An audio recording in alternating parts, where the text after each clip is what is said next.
ini.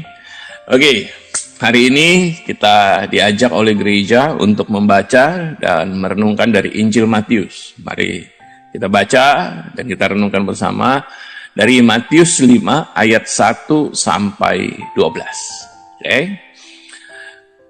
Ketika Yesus melihat orang banyak itu, naiklah ia ke atas bukit, dan setelah ia duduk, datanglah murid-muridnya kepadanya.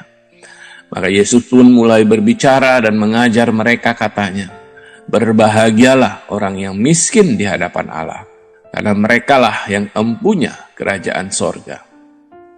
Berbahagialah orang yang berduka cita, karena mereka akan dihibur. Berbahagialah orang yang lemah lembut, karena mereka akan memiliki bumi. Berbahagialah orang yang lapar dan haus akan kebenaran, karena mereka akan dipuaskan. Berbahagialah orang yang murah hatinya, karena mereka akan beroleh kemurahan. Berbahagialah orang yang suci hatinya, karena mereka akan melihat Allah. Berbahagialah orang yang membawa damai, karena mereka akan disebut anak-anak Allah. Berbahagialah orang yang dianiaya oleh sebab kebenaran, karena merekalah yang empunya kerajaan sorga. Berbahagialah kamu, jika karena aku kamu dicela dan dianiaya, dan kepadamu difitnahkan segala yang jahat.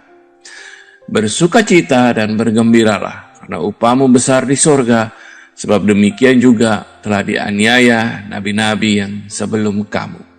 Demikianlah Injil Tuhan kita. Terpujilah Kristus. Para sahabat Yesus yang terkasih, saya rasa kita sudah pernah mendengar perikop ini, ya, sabda bahagia, ya kita sebut sabda bahagia. Saya punya pertanyaan, para sahabat Fresh Juice. Kalau saya tanya, menurut Anda, orang yang diberkati Tuhan itu yang seperti apa hidupnya? Ya, coba pikir. Orang yang seperti apa sih orang yang kita akan sebut orang yang diberkati hidupnya oleh Tuhan? Saya rasa kebanyakan kita akan berpikir orang yang diberkati itu orang yang makmur, berkecukupan, ya, yang punya segalanya, gitu ya. Mungkin yang bisnisnya, usahanya, kerjanya sukses, gitu ya. Atau yang keluarganya rukun, anak-anaknya berbakti. Itu yang kita anggap orang yang diberkati, ya, mendapatkan berkat Tuhan dalam hidup dia. Para sahabat Yesus, tapi hari ini, perikop hari ini, kita sebut, di dalam bahasa Indonesia kita sebut sabda bahagia. Dalam bahasa Inggris disebutnya Beatitudes, yang sebenarnya berarti yang lebih berbicara mengenai orang yang diberkati seperti apa. Makanya kalau terjemahan bahasa Inggrisnya sebenarnya kayak saya tampilkan ini di background, ya. Blessed are the merciful. Blessed, terberkatilah, ya. Blessed are the hunger and thirst for righteousness. Jadi terberkatilah orang yang lapar dan haus akan kebenaran. Beatitudes, ya, sabda bahagia ini bicara mengenai orang-orang yang diberkati secara rohani. Ya, jadi berkat rohani itu seperti apa? Orang-orang yang mendapatkan berkat rohani itu orang-orang yang bagaimana? Orang-orang yang miskin di hadapan Allah. Karena akan mendapatkan berkat rohani, merekalah yang akan menjadi empunya kerajaan sorga. Orang-orang yang diberkati adalah orang-orang yang berduka cita. Kenapa? Karena mereka akan dihibur oleh Allah. Orang yang lemah lembut itu diberkati. Kenapa? Karena mereka akan memiliki bumi. Jadi kita baca sabda bahagia ini, Yesus menggambarkan orang-orang yang diberkati secara rohani seperti apa. Murid-murid itu, murid-murid Yesus yang diberkati, itu yang bagaimana? Mereka yang lemah lembut, mereka yang murah hati, mereka yang suci hatinya, mereka yang membawa damai. Itulah murid-murid Yesus. Itulah murid-murid Yesus yang terberkati. Bukan hanya bisa, mungkin kalau bahasa Indonesia kita bicara, kita baca berbahagialah orang yang berduka cita. Gimana kita bisa bahagia kalau kita berduka cita, ya kan gitu ya. Agak kontra nih gitu ya. Tapi kalau kita membaca ini sebagai orang yang diberkati adalah orang yang berduka cita. Alasannya apa? Mengapa orang duka cita bisa kita bilang terberkati? Karena mereka akan dihibur. Mereka akan mendapatkan berkat rohani, hiburan dari Allah. Jadi make sense ya teman-teman ya. Jadi hari ini kita bicara seperti apa sih orang yang diberkati hidupnya.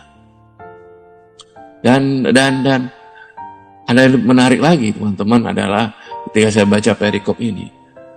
Ternyata menurut saya perikop ini bicara juga mengenai bahwa kita bisa menjadi orang yang terberkati.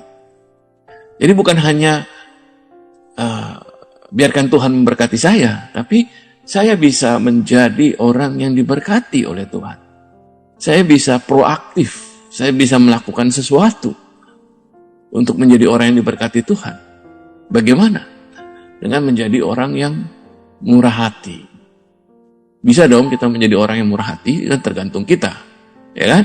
Kita bisa murah hati sama ojol mungkin yang kita pesan makanan dengan kasih tip, ya, menjadi orang yang murah hati. Kita bisa murah hati pada orang yang kerja sama kita, ya, karyawan kita mungkin, atau para asisten rumah tangga kita bisa menjadi orang yang murah hati, itu tergantung kita. Dan ketika kita menjadi orang yang murah hati, kita akan mendapatkan beroleh kemurahan juga. Sahabat Precious, hari ini kita bicara mengenai orang yang diberkati seperti apa. Kita bukan hanya menunggu berkat Tuhan, tapi kita bisa berusaha mendapatkan berkat Tuhan dengan membawa damai. Kita menjadi anak-anak Allah. Oke? Orang yang mencari haus lapar akan kebenaran akan dipuaskan, kata Tuhan. Kalau kita baca sabda bahagia hari ini, kita boleh punya gambaran yang baru mengenai orang yang hidupnya diberkati oleh Tuhan. Dan pertanyaan saya adalah, maukah kita, Anda dan saya, kita menjadi orang yang diberkati oleh Tuhan?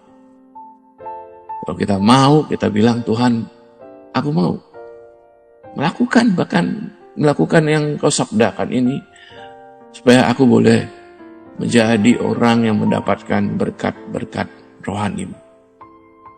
Mari kita berdoa. Dalam nama Bapa dan Putra dan Roh Kudus. Amin. Tuhan Yesus, Engkau memberikan sabda bahagia pada kami. Mereka yang melakukan ini menjadi orang-orang yang berbahagia karena mereka menjadi orang-orang yang terberkati. Mereka menjadi orang-orang yang mendapatkan berkat rohani dari-Mu. Bantu kami supaya kami sungguh menjadi orang yang murah hati, suci hati, lemah lembut, orang yang membawa damai. Utus Roh-Mu ke dalam diri kami, supaya kami sungguh boleh menjadi murid-murid-Mu yang sejati, dengan melakukan apa yang Kau sabdakan ini.